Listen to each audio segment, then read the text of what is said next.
All right, so I'm a pretty liberal guy socially. I've marched in gay rights parades before. I have tons of friends who are gay and lesbian. And also at the same time, when I was younger, because I couldn't afford 2 hotel rooms, I shared a bed with a friend of mine who is a transgender woman. I love LGBT people, but that being said, I am going to call Ezra Miller a man. The reason I'm saying this is because recently I made a video about the show Welcome to Derry, where the director Andy Muschietti had this one joke in the show where a character takes a Flash comic and throws it away saying it's trash, and Andy Muschietti is the director of the Flash movie with Ezra Miller. Pretty much everybody agreed Ezra Miller is a total freak. A lot of people in the comments were saying, oh, you still have to call Ezra Miller they, them because he does recognize as non-binary. And yeah, I called him him and I'm going to continue doing so, and here's why.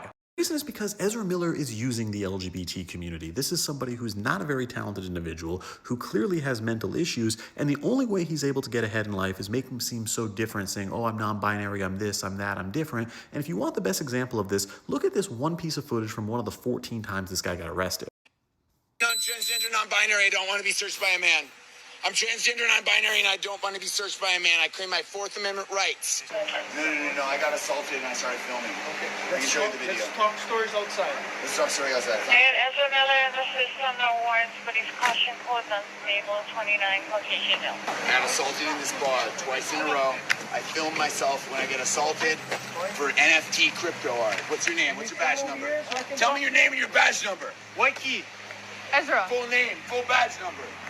Control 131. So let's just go into everything wrong with that, or at least try, because there's a lot wrong with that. With the first being that he's not transgender. He does not take hormones. He's never had surgery. He doesn't cross-dress. He was just saying he was transgender to try and not get arrested. And then also he's saying a male cop shouldn't search him because he's non-binary. But at the same time, why would a female cop search him if he's non-binary as well? He's just trying to say, oh, he doesn't want a cop to do that, hoping there's no non-binary cops in Hawaii to get off of it. And the third is he's just mentally ill. The yelling at the cop, the asking for the badge number, having a friend of his shout Ezra, clearly concerned for him, and also make this weird claim about NFT art. He's nuts. The second, I want to get in this whole thing where he calls himself non-binary because he just uses this as a shield to avoid getting into trouble. Right before The Flash began filming, he was caught choking a woman in Iceland and actually threw her to the floor, but because he recognizes as non-binary, the studio didn't make a big deal out of it, and they made The Flash and still paid him a lot of money. That's just part of the pattern with Ezra Miller. He has never dated a man, he claims to be bisexual, but he's always been with women, and he also always abuses women, with nearly all of his arrests involve him throwing something or yelling at women.